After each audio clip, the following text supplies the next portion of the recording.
सूरज की पहली किरणें अभी अभी शहर की ऊंची ऊंची इमारतों के बीच से झांक रही थीं।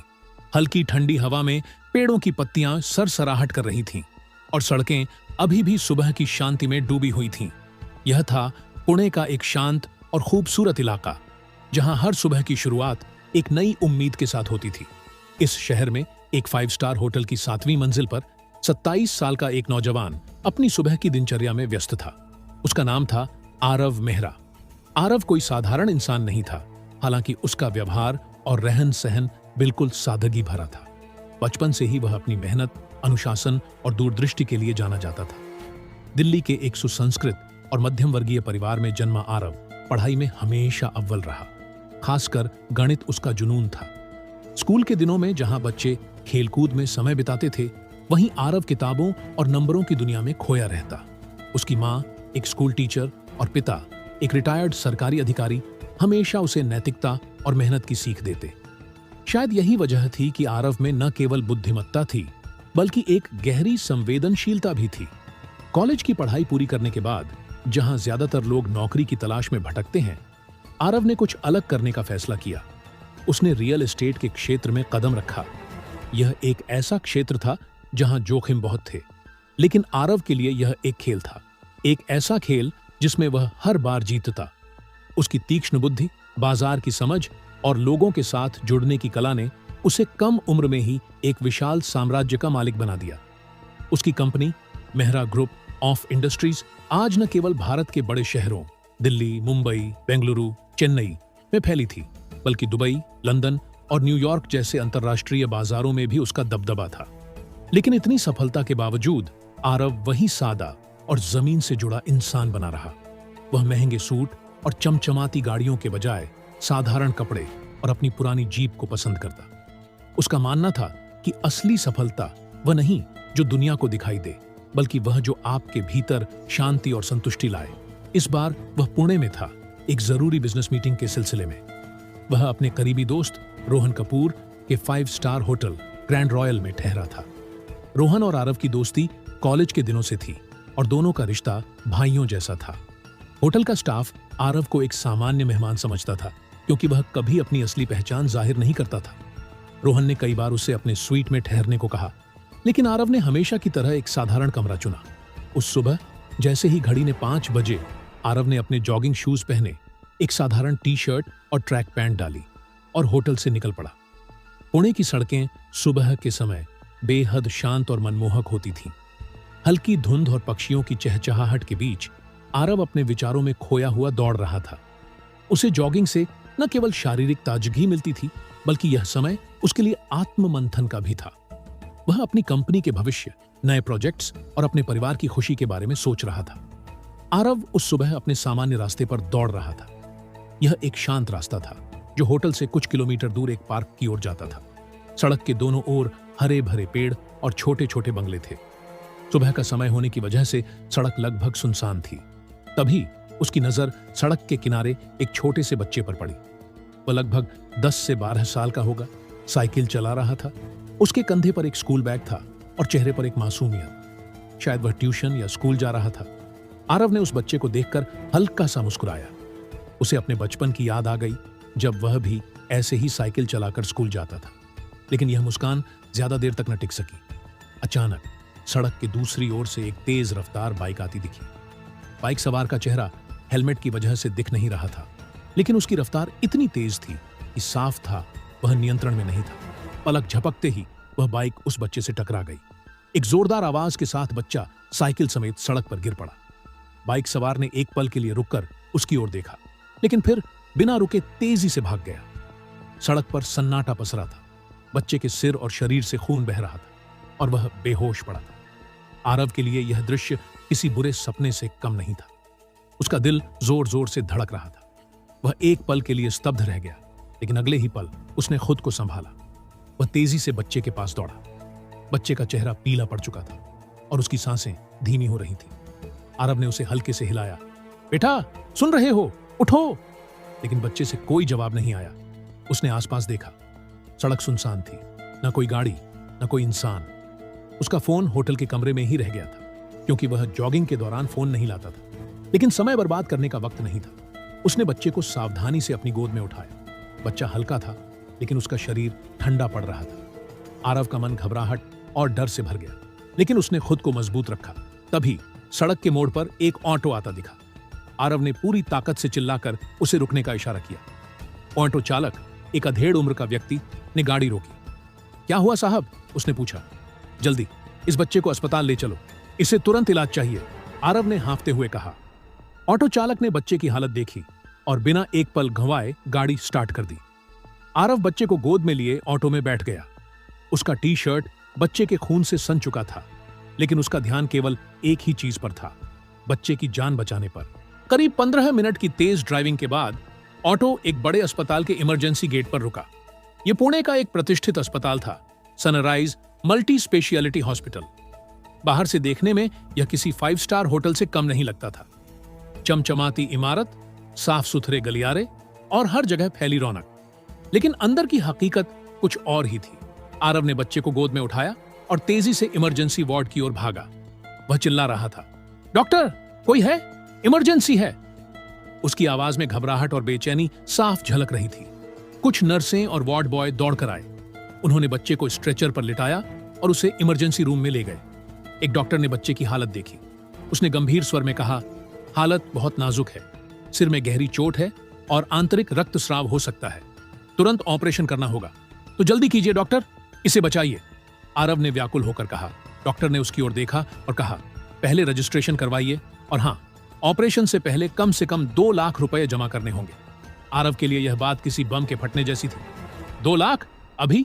डॉक्टर, बच्चे की जान दांव पर है, मैं पैसे का इंतजाम कर दूंगा, लेकिन पहले इलाज शुरू कीजिए। लेकिन डॉक्टर और अस्पताल का स्टाफ टस से मस नहीं हुआ।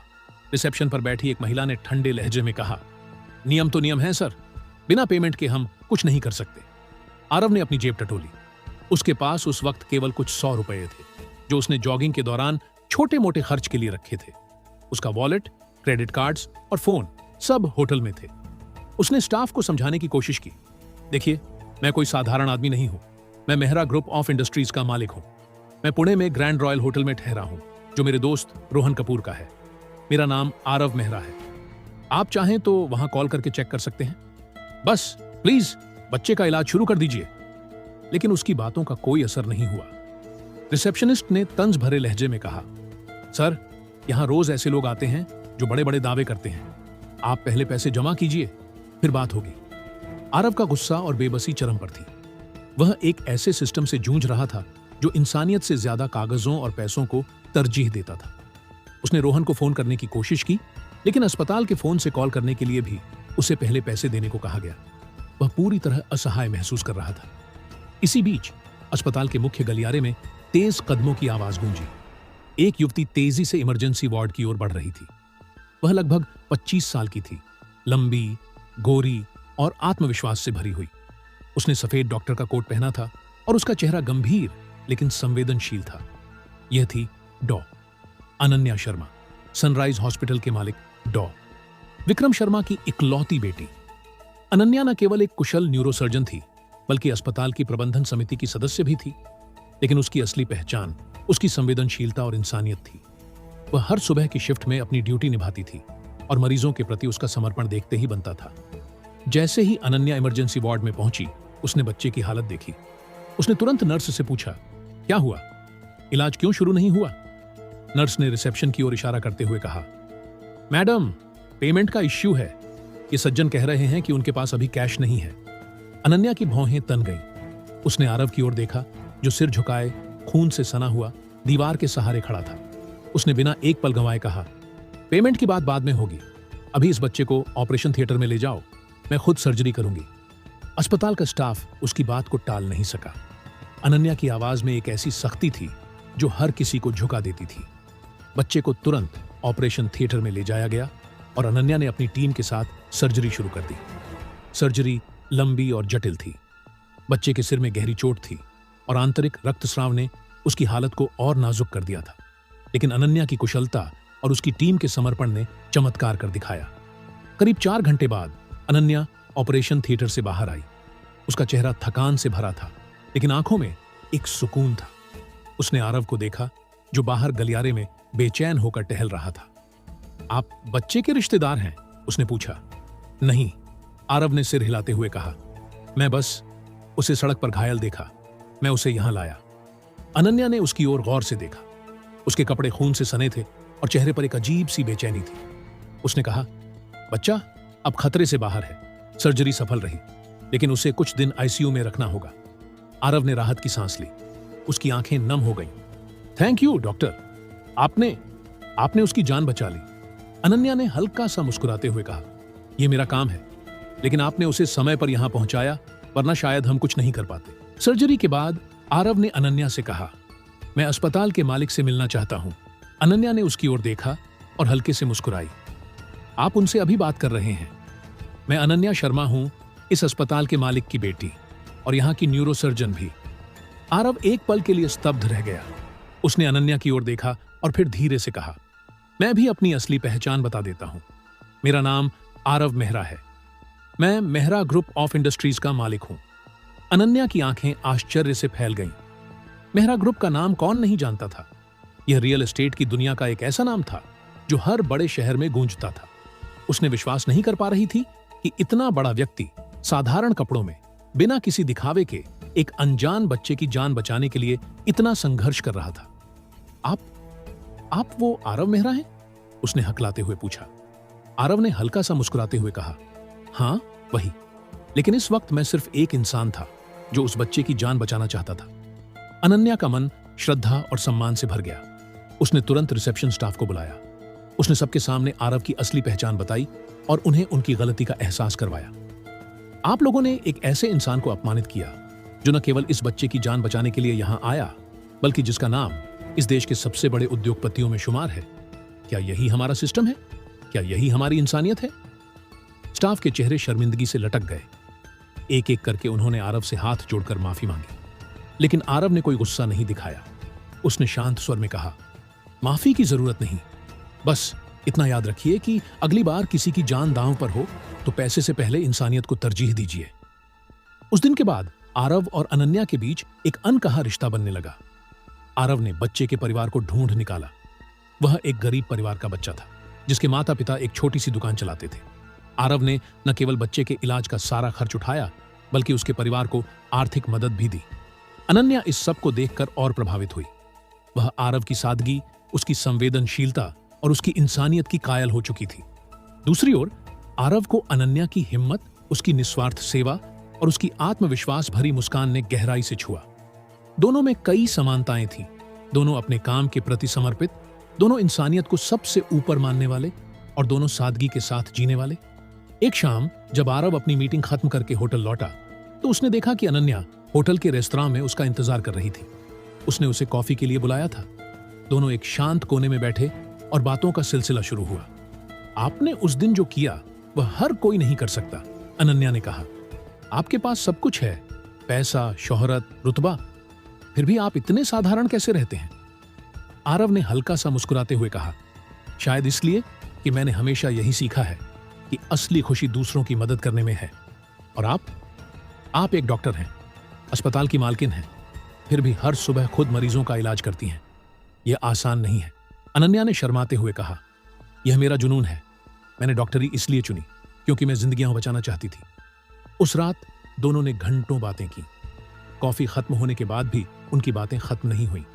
यह पहली बार था जब दोनों ने एक दूसरे के दिल को इतने करीब से जाना। अगले कुछ दिन पुणे में आरव के लिए किसी सपने से कम नहीं थे। वह और अनन्या हर दिन मिलते, कभी अस्पताल के बाहर, कभी किसी छोटे से कैफे में, तो कभी पुणे की खूबसूरत वादियों में। दोनों के बीच की केमिस्ट्री हर किसी को दिखाई देने लगी थी।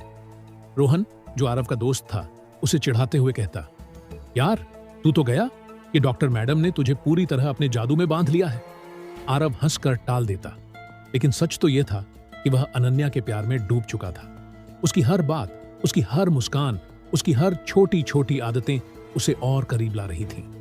अनन्या भी आरव की सादगी और उसके बड़े सपनों से प्रभावित थी। उसे लगता था कि आरव में वह सब कुछ है जो वह अपने जीवन साथी में चाहती थी। एक दिन जब दोनों पुणे के एक पार्क में सैर कर रहे थे, आरव ने अनन्या का हाथ थामा। उसने गहरी सांस लेते हुए कहा, अनन्या, मैं नहीं जानता कि यह सही वक्त है या नहीं, लेकिन मैं यह बात अपने दिल में नहीं रख सकता। मैं तुमसे प्यार करता हूं। अनन्या की आंखें चमक उठी। उसने हल्के से मुस्कुराते हुए कहा, और मैंने तो तुमसे उस दिन से प्यार कर लिया था जब तुमने उस बच्चे की जान बचाने के लिए सब कुछ दांव पर लगा दिया था। दोनों एक दूसरे की आंखों में खो गए।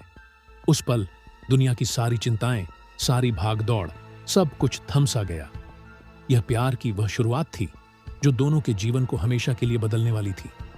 यह कहानी यहीं खत्म होती है, लेकिन आरव और अनन्या की प्रेम कहानी की शुरुआत यहीं से होती है। यह एक ऐसी कहानी है जो हमें सिखाती है कि इंसानियत से बड़ा कोई धर्म नहीं और प्यार से बड़ी कोई ताकत नहीं। आरव और अनन्या ने न केवल एक बच्चे की जान बचाई, बल्कि एक दूसरे के दिलों को भी जीत लिया।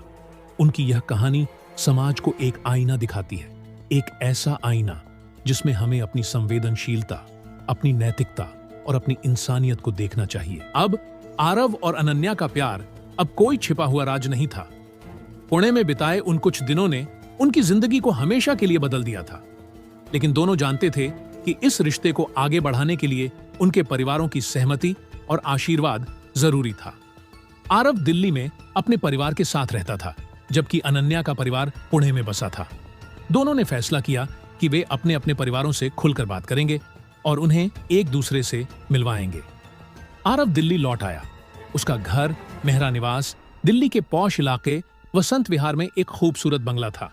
बाहर से देखने में यह भव्य था, लेकिन अंदर की सादगी और गर्मजोशी इसे एक सच्चा घर बनाती थी। आरव की मां सुमन मेहरा एक रिटायर्ड स्कूल टीचर थीं, जिनका व्यक्तित्व बेहद सौम्य और प्रेरणादायक था। उनके पिता रमेश मेहरा एक रिटायर्ड सरकारी अधिकारी थे, जो अब अपना समय किताबें पढ़ने और सामाजिक कार्यों में बिताते थे। आरव उनकी इकलौती संतान था और परिवार का हर फैसला आपसी समझ और प्यार से लिया जाता था। एक रविवार की शाम जब पूरा परिवार ड्राइंग रूम में बैठकर चाय पी रहा था, आरव ने हिम्मत जुटाई। उसने अपनी मां की ओर देखा और कहा, मां, पापा, मुझे आपसे कुछ जरूरी बात करनी है। सुमन ने चाय का कप टेबल पर रखा और मुस्कुराते हुए कहा, बोल बेटा, क्या बात है? कोई नया प्रोजेक्ट है? नहीं मां, आरव ने गहरी सांस लेते हुए कहा, यह मेरे दिल की बात है।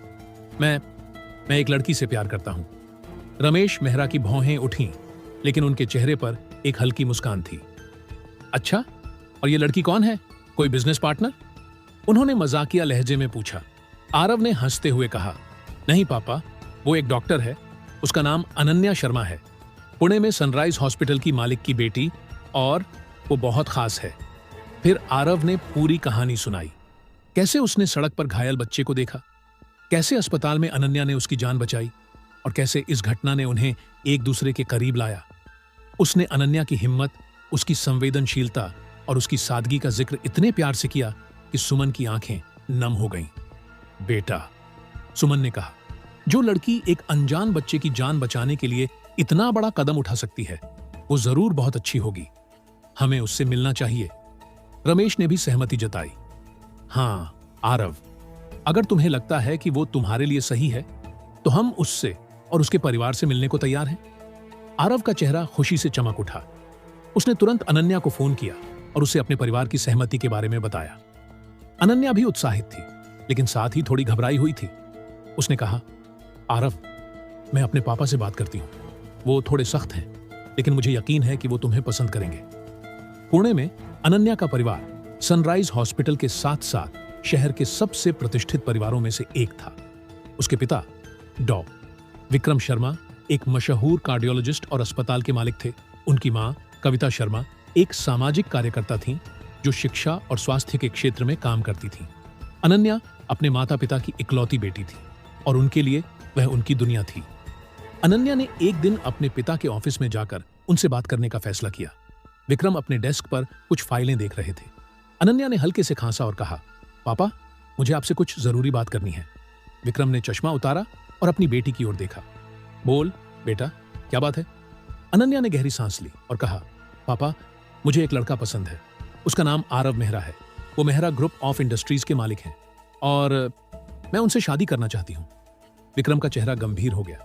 उन्होंने कुछ पल सोचा और फिर कहा, आरव मेहरा, वो रियल एस्टेट वाला लड़का? मैंने उनके बारे में सुना है, लेकिन बेटा, ये बहुत बड़ा फैसला है। हमें उनसे और उनके परिवार से मिलना होगा। अनन्या ने अपने पिता को उस दिन की पूरी कहानी सुनाई। कैसे आरव ने एक अनजान बच्चे की जान बचाने के लिए सब कुछ दांव पर लगा दिया। कैसे उसकी सादगी और इंसानियत ने उसे प्रभावित किया। उसने यह भी बताया कि आरव का परिवार बहुत सुसंस्कृत और नैतिक है। कविता, जो पास ही बैठी थी, ने अनन्या का हाथ थामा और कहा, बेटी, अगर तुम्हें लगता है कि वो तुम्हारे लिए सही है तो हमें कोई आपत्ति नहीं, लेकिन हाँ, हमें उनसे मिलना जरूरी है। अनन्या ने राहत की सांस ली। उसने तुरंत आरव को फोन किया और कहा, आरव, पापा मम्मी तैयार हैं, अब बस हमें दोनों परिवारों को मिलाना है। कुछ हफ्तों बाद दोनों परिवारों ने पुणे में मिलने का फैसला किया। आरव अपने माता पिता के साथ पुणे पहुंचा और अनन्या ने अपने परिवार के साथ ग्रैंड रॉयल होटल में एक खास मुलाकात का इंतजाम किया। रोहन, होटल का मालिक और आरव का दोस्त, ने इस मौके को और खास बनाने के लिए कोई कसर नहीं छोड़ी। होटल का प्राइवेट डाइनिंग हॉल फूलों और लाइट्स से सजाया गया था और माहौल में एक गर्मजोशी थी। जैसे ही दोनों परिवार मिले, एक पल के लिए सब शांत हो गए। फिर सुमन ने आगे बढ़कर कविता का गले लगाया और दोनों माओं की आंखें नम हो गईं। रमेश और विक्रम ने गर्मजोशी से हाथ मिलाया और जल्द ही बातों का सिलसिला शुरू हो गया। विक्रम ने आरव की तारीफ करते हुए कहा, मैंने आपके बारे में बहुत सुना है आरव, लेकिन उस दिन की घटना ने मुझे सबसे ज्यादा प्रभावित किया। आपने जो किया वो हर कोई नहीं कर सकता। आरव ने विनम्रता से कहा, सर, मैंने वही किया जो सही था, और अगर अनन्या उस दिन वहां न होती तो शायद वो बच्चा आज हमारे बीच न होता। सुमन ने अनन्या की ओर देखा और कहा, बेटी, तुमने न केवल उस बच्चे की जान बचाई, बल्कि हमारे बेटे का दिल भी जीत लिया। हमें तुम पर गर्व है। बातचीत के दौरान दोनों परिवारों ने एक दूसरे की वैल्यूज, संस्कार और सपनों को समझा। रमेश और विक्रम ने बिजनेस और सामाजिक कार्यों पर लंबी चर्चा की, जबकि सुमन और कविता ने बच्चों की परवरिश और परिवार की अहमियत पर बात की। आरव और अनन्या, जो पास ही बैठे थे, एक दूसरे की ओर देखकर मुस्कुरा रहे थे। उनकी आंखें कह रही थीं कि यह पल उनकी जिंदगी का सबसे खूबसूरत पल है। रात के खाने के बाद विक्रम ने गंभीर स्वर में कहा, रमेश जी, सुमन जी, मुझे लगता है कि हमारे बच्चे एक दूसरे के लिए बने हैं। अगर आपकी सहमति हो तो हम इस रिश्ते को आगे बढ़ाएं। रमेश ने मुस्कुराते हुए कहा, विक्रम जी, हमें इससे बेहतर और क्या चाहिए। हमारी पूरी सहमति है। उस पल पूरे हॉल में तालियों की गड़गड़ाहट गूंज उठी। अनन्या और आरव ने एक दूसरे का हाथ थामा और उनकी आंखों में खुशी के आंसू थे। कुछ महीनों बाद दिल्ली के एक भव्य लेकिन भावनात्मक माहौल में आरव और अनन्या की शादी की तैयारियां जोरों पर थीं। दोनों परिवारों ने मिलकर इस शादी को एक यादगार उत्सव बनाने का फैसला किया। शादी का आयोजन दिल्ली के एक 5 स्टार रिसोर्ट में हुआ, लेकिन उसमें वही सादगी और गर्मजोशी थी जो आरव और अनन्या की पहचान थी। शादी का मंडप फूलों और लाइट्स से सजा था। अनन्या एक लाल लहंगे में दुल्हन बनी थी और उसकी खूबसूरती देखकर हर कोई मंत्रमुग्ध था। आरव, जो एक शेरवानी में था, अपनी दुल्हन को देखकर बार बार मुस्कुरा रहा था। दोनों की आंखें एक दूसरे से कुछ कह रही थीं, एक ऐसा वादा जो जिंदगी भर निभाया जाएगा। शादी में दोनों परिवारों के रिश्तेदार, दोस्त और कई नामी हस्तियां शामिल थीं। रोहन, जो इस शादी का सबसे उत्साहित मेहमान था, ने बारात में जमकर डांस किया और सबको हंसाया। उस बच्चे का परिवार, जिसकी जान आरव और अनन्या ने बचाई थी, भी शादी में शामिल था। बच्चे के पिता ने आंसुओं के साथ दोनों को आशीर्वाद दिया और कहा, आप दोनों ने मेरे बेटे को नई जिंदगी दी। आज मैं आपको अपनी बेटी और दामाद की तरह देख रहा हूं। जैसे ही पंडित ने मंत्रोच्चार के साथ फेरे पूरे किए, आरव और अनन्या ने एक दूसरे को वरमाला पहनाई। उस पल आसमान में आतिशबाजियां छूटीं और हर तरफ खुशी की लहर दौड़ गई। दोनों ने एक दूसरे का हाथ थामा और अपने नए जीवन की शुरुआत की। शादी के बाद आरव और अनन्या ने दिल्ली में अपना नया जीवन शुरू किया। दोनों ने अपने अपने करियर को और ऊंचाइयों तक पहुंचाया। आरव की कंपनी ने नए शहरों में प्रोजेक्ट्स शुरू किए और अनन्या ने सनराइज हॉस्पिटल की एक नई ब्रांच दिल्ली में खोली। लेकिन उनके जीवन का असली मकसद था समाज की सेवा। उन्होंने मिलकर एक चैरिटेबल ट्रस्ट बनाया जिसका नाम था होप फाउंडेशन। इस ट्रस्ट के जरिए वे गरीब बच्चों की शिक्षा और मेडिकल सुविधाएं उपलब्ध करवाने लगे। उस बच्चे की कहानी, जिसने उन्हें एक दूसरे से मिलवाया, उनके लिए हमेशा प्रेरणा बनी रही। हर सुबह जब आरव और अनन्या एक दूसरे के साथ कॉफी पीते, वे अपनी जिंदगी के लिए शुक्रगुजार होते। अनन्या अक्सर मजाक में कहती, अगर उस दिन तुम जॉगिंग पर न गए होते तो शायद हम कभी न मिलते। और आरव जवाब देता, शायद वो बच्चा हमें मिलाने का बहाना था। उनकी हंसी, उनका प्यार और उनकी इंसानियत हर दिन एक नई कहानी लिख रही थी। ये कहानी न केवल उनकी थी, बल्कि हर उस इंसान की थी जो इंसानियत और प्यार में यकीन रखता है। आरव और अनन्या की कहानी यहीं खत्म होती है, लेकिन उनकी जिंदगी की किताब में अभी कई खूबसूरत पन्ने लिखे जाने बाकी हैं। ये कहानी हमें सिखाती है कि सच्चा प्यार वही है जो निस्वार्थ हो, और असली इंसानियत वही है जो बिना किसी स्वार्थ के दूसरों की मदद करे। आरव और अनन्या ने न केवल एक दूसरे को पाया, बल्कि समाज को एक नई उम्मीद दी। उनकी शादी, उनकी खुशी और उनका साथ हमें यही सिखाता है कि प्यार और इंसानियत के सामने कोई रुकावट टिक नहीं सकती। खुशी खुशी जिंदगी जियो, क्योंकि प्यार और अच्छाई हमेशा जीतते हैं।